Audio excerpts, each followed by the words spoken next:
جمع فروزہ ہوا نور اول کا جلوہ ہمارا نبی، جس کو شیاں ہے عرش خدا پر جلوس ہے وہ سلطان والا ہمارا نبی۔ بجھ گئیں جس کے آگے سبھی مشعلیں، شمع وہ لے کر آیا ہمارا نبی۔ عرش و کرسی کی تھی آئینہ بندیاں، سوئی حق جب سدھارا ہمارا نبی۔ خلق سے اولیاء، اولیاء سے رسول اور رسولوں سے اعلیٰ ہمارا نبی۔ سارے اونچوں میں اونچا سمجھیے جسے، ہے اس اونچے سے اونچا ہمارا نبی۔ سارے اچھوں سے اچھا سمجھیے جسے، ہے اس اچھے سے اچھا ہمارا نبی۔ انبیاء سے کروں عرض کیوں مالکو، کیا نبی ہے تمہارا ہمارا نبی؟ جس نے مردہ دلوں کو دی عمر ابد، ہے وہ جان مسیحا ہمارا نبی۔ غم زدوں کو رضا مجدہ دیجئے، کہ ہے بے کسوں کا سہارا ہمارا نبی۔ اللہ تعالیٰ کی حمد و ثنا اور حضور النور خاتم النبیین سید العالمین جناب محمد مصطفیٰ احمد مجتبیٰ علیہ التحیۃ والثناء کی بارگاہ میں ہدیہ درود و سلام عرض کرنے کے بعد، محتشم حاضرین و سامعین، اللہ کے فضل اور اس کی دی ہوئی توفیق سے جمعۃ المبارک کے ان پر نور لمحات میں اللہ کے حضور سجدہ ریز ہونے کے لیے میں اور آپ مسجد میں موجود ہیں۔ اللہ کریم ہم سب کی حاضری کو شرف قبولیت عطا فرمائے، ہمارے لیے ذریعہ نجات و وسیلہ مغفرت فرمائے، اور جب تک ہم زندہ ہیں اللہ کریم ایمان و جسم کی سلامتی کے ساتھ بار بار یہ سعادتیں ہمارا مقدر فرمائے۔ عزیزان من، حضور النور خاتم النبیین صلی اللہ علیہ وآلہ وسلم اللہ کے آخری نبی اور آخری رسول ہیں۔ اب قیامت تک کوئی نیا نبی نہیں آئے گا، کوئی نیا رسول نہیں آئے گا، کوئی نیا دین نہیں آئے گا، کوئی نئی کتاب نہیں آئے گی، کوئی نئی امت نہیں آئے گی۔ قیامت تک آنے والے آخری انسان کی کامیابی اسی میں ہے کہ وہ میرے پیارے مصطفیٰ صلی اللہ علیہ وآلہ وسلم کو اللہ کا آخری نبی اور آخری رسول تسلیم کرتے ہوئے دین اسلام کے مطابق زندگی گزارے تو وہ دنیا اور آخرت میں کامیاب ہو جائے گا۔ حضور النور خاتم النبیین صلی اللہ علیہ وآلہ وسلم کی مبعوث ہو جانے کے بعد ظاہری زمانے کے مطابق 1400 سال سے زائد کا عرصہ گزر چکا ہے، اور آج بھی دین اسلام اپنی پوری آب و تاب کے ساتھ موجود ہے، اور قیامت تک یہ دین یوں ہی چمکتا رہے گا۔ حضور النور خاتم النبیین صلی اللہ علیہ وآلہ وسلم نے جو دین اپنے اصحاب اور اہل بیت اطہار رضی اللہ تعالی عنہم تک پہنچایا، اور آپ کے اصحاب نے، آپ کے اہل بیت اطہار نے پھر اس دین کو آگے امت تک منتقل کیا، سینہ بسینہ پشت بپشت یہ دین آج بھی الحمدللہ منتقل ہو رہا ہے۔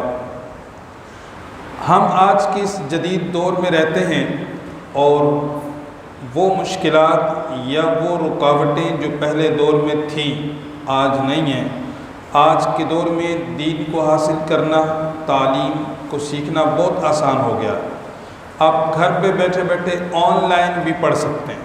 پہلے یہ سہولتیں نہیں تھیں، لیکن جتنی سہولتیں ہیں مشاہدے میں یہ آتا ہے کہ اتنا ہی ہم دین سے دور ہو رہے ہیں۔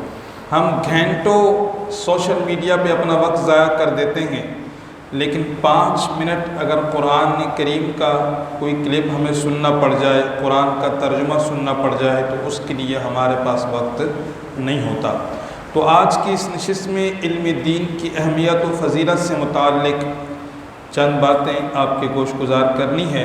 اللہ کریم مجھے قرآن و سنت کی روشنی میں حق بیان کرنے کی، اور اللہ تعالیٰ مجھے اور آپ کو حق سمجھتے ہوئے اس کے اتباع کی، اور باطل کو باطل سمجھتے ہوئے اس سے اجتناب کی توفیق سعید نصیب فرمائے۔ رب ذوالجلال نے پیارے مصطفیٰ صلی اللہ علیہ وآلہ وسلم کو ما کانا اور ما یکون کا علم عطا فرمایا۔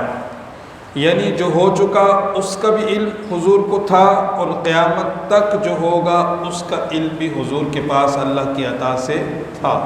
تو اس علم کی کوئی انتہا نہیں ہے۔ اللہ خود فرماتا وَعَلَّمَكَ مَا لَمْ تَكُنْ تَعْلَمُ، اے محبوب ہم نے آپ کو وہ سب کچھ سکھا دیا جو آپ نہیں جانتے تھے۔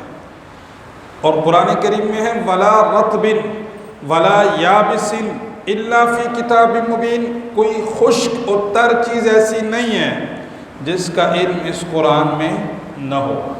تو جب ہر چیز کا علم قرآن میں ہے تو جس کے سینہ اطہر پہ یہ قرآن نازل ہوا ہے، صاحب قرآن جناب محمد مصطفیٰ احمد مجتبی علیہ التحیۃ والثناء کے علم کی کیا بات ہوگی۔ لیکن پھر بھی آپ اپنے رب کے حضور یہ دعا فرماتے ہیں اور اپنی امت کو بھی یہ تعلیم دیتے ہیں کہ وہ ہمیشہ یہ دعا کرتے رہیں۔ دعا کیا ہے؟ سورہ طٰہٰ کی آیت نمبر 114 پارہ نمبر 16 ہے وَقُلْ رَبِّ زِدْنِي عِلْمًا، اور اے محبوب آپ یوں دعا کریں اے میرے رب میرے علم میں اضافہ فرما۔ ربی زدنی علما، اتنا کچھ مل جانے کے بعد بھی دعا ہو رہی ہے کہ اے اللہ میرے علم میں اضافہ فرما۔ کیوں کہ علم والا اور جو علم والا نہیں ہے وہ برابر نہیں ہو سکتے۔ آج ہم تھوڑی سی چیزیں سیکھ لیتے ہیں پھر اس کے بعد ہم کسی کو اپنے برابر سمجھتے ہی نہیں، اور بہت سی دعائیں مانگ رہے ہوں گے لیکن اس دعا کی طرف ہماری توجہ نہیں جاتی، بس اسکول میں جاتے ہیں دیوار پہ لکھی ہوئی پڑھ لی بس سمجھتے ہیں کافی ہے۔ ایسا نہیں ہے، ہمیں ہمیشہ یہ دعا اپنی دعاؤں میں شامل رکھنی چاہیے، رب زدنی علما۔ اور یہ بھی حقیقت ہے جس کو اللہ نے علم دیا ہے اور جو علم کے نور سے منور نہیں ہے وہ برابر نہیں ہو سکتے۔ قرآن اس حقیقت کو یوں بیان کرتا ہے، سورہ الزمر کی آیت نمبر 9 ہے، اللہ تعالیٰ کا ارشاد ہے، فرمایا قُلْ هَلْ يَسْتَوِي الَّذِينَ يَعْلَمُونَ وَالَّذِينَ لَا يَعْلَمُونَ، تم فرما دو کیا وہ لوگ جو علم رکھتے ہیں اور وہ لوگ جو علم نہیں رکھتے برابر ہیں؟ یقیناً برابر نہیں ہے۔ استفہامیہ انداز ہے، استفہامیہ انداز ہے، پوچھا جا رہا ہے کہ وہ لوگ جو علم رکھتے ہیں اور وہ لوگ جو علم نہیں رکھتے برابر ہیں؟ تو یقیناً برابر نہیں ہے۔ جس طرح سورج کی روشنی اور رات کا اندھیرا برابر نہیں ہو سکتا، جس طرح جناب والا رات اور دن میں فرق ہے، اسی طرح بینا اور نابینا، دیکھنے والا اور اندھا برابر نہیں ہو سکتا، اسی طرح عالم اور جاہل بھی برابر نہیں ہو سکتا، اس میں فرق ہے۔ قرآن کریم میں اللہ تعالیٰ علماء کی اور اہل علم کی فضیلت کو بیان کرتے ہوئے ارشاد فرماتا ہے، سورہ المجادلہ کی آیت نمبر 11 ہے، پارہ نمبر 28 ہے، یرفع اللہ الذین آمنوا منکم والذین اوتوا العلم درجات، وہ لوگ جو تم میں سے ایمان لائے اور جنہیں علم دیا گیا اللہ نے ان کے درجات کو بلند کیا، پھر اللہ نے انہیں فضیلتوں سے نوازا ہے، اللہ ان کے درجات بلند کرتا ہے، اور یہاں پر بھی درجات کی بلندی کا سبب علم ہے۔ والذین یرفع اللہ الذین آمنوا منکم والذین اوتوا العلم درجات، اہل ایمان میں سے اللہ جنہیں علم عطا فرماتا ہے پھر اللہ ان کے درجات کو بھی بلند فرماتا ہے۔ عزیزان من، سورہ فاطر کی آیت نمبر 28 میں اللہ نے اہل علم کی فضیلت کو یوں بیان کیا، انما یخشی اللہ من عبادہ العلماء، بے شک اللہ تعالیٰ کے بندوں میں سے اس سے اہل علم ہی ڈرتے ہیں۔ اللہ سے ڈرنا چاہیے، لیکن جب آپ کو علم ہوگا اللہ کی شان کے بارے میں، انبیاء کرام کی فضیلت کے بارے میں، جنت اور جہنم کے بارے میں، تو پھر ڈریں گے نا۔ جب علم ہی نہیں ہوگا تو کیا ڈریں گے؟ تو فرمایا انما یخشی اللہ من عبادہ العلماء، در حقیقت جو اللہ سے ڈرنے والے ہیں وہ علماء ہی ہیں۔ حضور النور خاتم النبیین صلی اللہ علیہ وآلہ وسلم کے ارشادات ہمیں علم دین کی اہمیت اور فضیلت کے بارے میں روز روشن کی طرح معاملات کو عیاں کرتے ہیں۔ آئیے میں چند قرآنی آیات کے بعد اب حضور علیہ السلام کے ارشادات آپ کے سامنے رکھتا ہوں جو علم دین کی اہمیت اور فضیلت کو بیان کرتے ہیں۔ آپ علیہ السلام کا ارشاد حدیث کی کتابوں میں موجود ہے، اور یہ حدیث ریاض الصالحین میں 1381 نمبر ہے اس کا، اور اس کے علاوہ یہ متفق علیہ حدیث ہے، یعنی بخاری شریف اور مسلم شریف، اور اسی طرح ترمذی، ابن ماجہ اور دیگر کتب حدیث کے اندر بھی یہ حدیث مبارکہ موجود ہے۔ فرمایا وعن معاویہ رضی اللہ عنہ قال، حضرت معاویہ رضی اللہ عنہ اس کے راوی ہیں، آپ فرماتے ہیں قال رسول اللہ صلی اللہ علیہ وسلم، رسول اللہ صلی اللہ علیہ وآلہ وسلم نے ارشاد فرمایا من یرد اللہ بہ خیرا یفقہہ فی الدین، اللہ جس خوش نصیب کے ساتھ بھلائی کا ارادہ فرماتا ہے اسے دین کی سمجھ عطا فرماتا ہے۔ عزیزان من، دین سیکھنے کے لیے کسی مکتب میں چلے جانا، کسی کلاس میں جا کے بیٹھنا، کسی درس قرآن میں، درس حدیث میں، درس فقہ میں شامل ہو جانا اور وہاں دین کی باتوں کا سیکھنا، یہ چھوٹا اعزاز نہیں ہے، یہ بہت بڑا اعزاز ہے، یہ بہت بڑا انعام ہے۔ اللہ ان خوش نصیب لوگوں کو یہ توفیق عطا فرماتا ہے جن کے ساتھ خود رب ذوالجلال بھلائی کا ارادہ کرتا ہے۔ حضور علیہ السلام کا یہ ارشاد ہمیں بتا رہا ہے من یرد اللہ بہ خیرا یفقہہ فی الدین، اللہ جس خوش نصیب کے ساتھ بھلائی کا ارادہ کرتا ہے اسے دین کی سمجھ عطا فرماتا ہے۔ عزیزان من، اگر ہمیں توفیق ملتی ہے، ہم دین سیکھنے کے لیے اپنی زندگی میں وقت نکال رہے ہیں، تو ہمیں اللہ کا شکر ادا کرنا چاہیے کہ کچھ نہ کچھ بھلائی ہمارے حصے میں آ رہی ہے۔ لیکن دین سیکھنے اور سکھانے سے ہمارا تعلق ہی نہیں ہے، ساری زندگی ہماری یوں ہی گزر رہی ہے، بس کمانا، کھانا پینا اور بچوں کو اپنے زندگی گزارنا ہے۔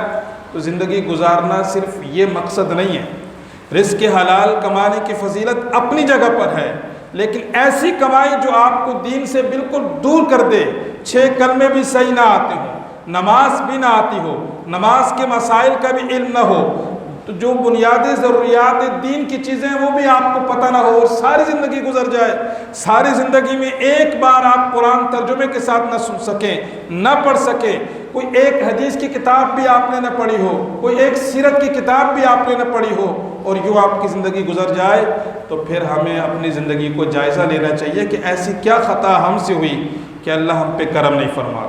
تو ہمیں یہ دعا بھی کرنی چاہیے، اللہ ہمارے علم میں اضافہ فرما، اور علم دین سیکھنے کے لیے وقت نکال کر خیر کثیر پانے والوں میں ہمیں شامل ہونے کی کوشش کرنی چاہیے۔ آئیے حضور علیہ السلام کا ایک اور ارشاد میں آپ کے سامنے رکھوں۔ آج ہم فخر کرتے ہیں دوسروں پر، کوئی فخر کرتا ہے جی رشتہ داروں میں میرا گھر سب سے اچھا ہے، کوئی کہتا ہے جی میری گاڑی سب سے اچھی ہے، کوئی کہتا ہے میرا لباس ایسا ہے، کوئی کہتا ہے جناب والا میری اولاد زیادہ ہے۔ ہر لوگوں نے اپنے اپنے معیار بنا رکھے ہیں، لیکن آئیے قابل رشک لوگ کون سے ہیں؟ حضور علیہ السلام کا فرمان کیا بتاتا ہے؟ حضرت ابن مسعود رضی اللہ تعالی عنہ اس کے راوی ہیں، ریاض الصالحین میں حدیث نمبر 1382 ہے۔ فرمایا قال رسول اللہ صلی اللہ علیہ وسلم، کہ رسول اللہ صلی اللہ علیہ وآلہ وسلم نے ارشاد فرمایا لا حسد الا فی اثنتین، کہ رشک صرف 2 طرح کے آدمیوں پر کیا جا سکتا ہے، 2 طرح کے لوگ ایسے ہیں جو قابل رشک ہیں، اگر آپ وہ دیکھیں تو اس طرح بننے کی کوشش کرنی چاہیے۔ پہلا، رجل آتاہ اللہ مالا فسلطہ علی ہلکتہ فی الحق، پہلا وہ خوش نصیب شخص اللہ نے جسے مال عطا کیا ہو، مال و دولت کی نعمت سے نوازا ہو، اور پھر اسے حق کے راستے میں خرچ کرنے کی توفیق سے بھی نوازا ہو، تو ایسا شخص قابل رشک ہے۔ دوسرا فرمایا وَرَجُلٌ آتَاهُ اللَّهُ الْحِكْمَةَ فَهُوَ يَقْضِي بِهَا وَيُعَلِّمُهَا، دوسرا وہ خوش نصیب جس کو اللہ تعالیٰ نے حکمت عطا کی ہو، دانائی سے نوازا ہو، علم کی دولت سے نوازا ہو، اور پھر وہ اس کے مطابق فیصلہ کرتا ہو اور اس کی تعلیم دیتا ہو۔ تو یہ دو خوش نصیب، ایک وہ خوش نصیب جس کو اللہ نے مال و دولت کی نعمت سے نوازا، اور جہاں اللہ کی رضا کے مطابق خرچ کرنے کا موقع آتا ہے تو پھر وہ بخل سے کام نہیں لیتا۔ اگر زکوٰۃ فرض ہے تو وہ زکوٰۃ ادا کرتا ہے، صدقہ فطر فرض ہے تو وہ صدقہ فطر ادا کرتا ہے، قربانی واجب ہے تو خوش دلی سے قربانی کرتا ہے، حج فرض ہے تو حج کی ادائیگی کے لیے کوشاں رہ کر حج بھی اس نے کر لیا ہے۔ پھر جہاں جہاں جو اعلان ہوتا ہے جس میں اللہ اور اس کے رسول کی رضا والا معاملہ ہے تو وہ اس میں خرچ کرنے میں پیچھے نہیں رہتا۔ ایسا شخص قابل رشک ہے، قابل صد مبارکباد ہے۔ اور دوسری طرف وہ شخص جس کو اللہ تعالیٰ نے علم و حکمت سے نوازا ہے، وہ اپنے انفرادی فیصلے، اپنے گھریلو فیصلے، اپنے اجتماعی فیصلے وہ اس قرآن و سنت کی روشنی میں کرتا ہے، اور پھر نہ صرف وہ اس کے مطابق فیصلے کرتا ہے بلکہ وہ اسے دوسروں تک پہنچانے کی تگ و دو میں بھی لگا رہتا ہے۔ تو ایسے لوگ خوش نصیب ہیں۔ آئیے عزیزان من کہ ہم بھی ان خوش نصیب لوگوں میں شامل ہونے کی دعا بھی کریں، اور ہم ذرا اپنا جائزہ لیں کہ میں نے کتنا علم سیکھا۔ میرے گھر میں میں اپنے بچوں کو دنیاوی تعلیم دلوا رہا ہوں تو اپنے بچوں کو دینی تعلیم کے لیے میں نے کیا ان کے لیے انتظامات کیا ہوا ہے۔ تو میری آپ سے گزارش ہے کہ ہمیں چاہیے کہ دنیاوی تعلیم کے ساتھ ساتھ دینی تعلیم کی طرف بھی بھرپور توجہ دیں، اور حضور علیہ السلام کا وہ دین جو 14 صدیوں کے تسلسل سے ہم تک پہنچا ہے، اللہ کے قرآن و سنت کے نور کا، یہ قرآن و سنت کا جو علم ہے اس کا نور ہمارے سینوں سے منور ہو، اس کے لیے ہمیں کوشاں ہونا ہوگا۔ رب ذو الجلال مجھے اور آپ کو سمجھنے کی توفیق عطا فرمائے۔ وما علیہ الا البلاغ۔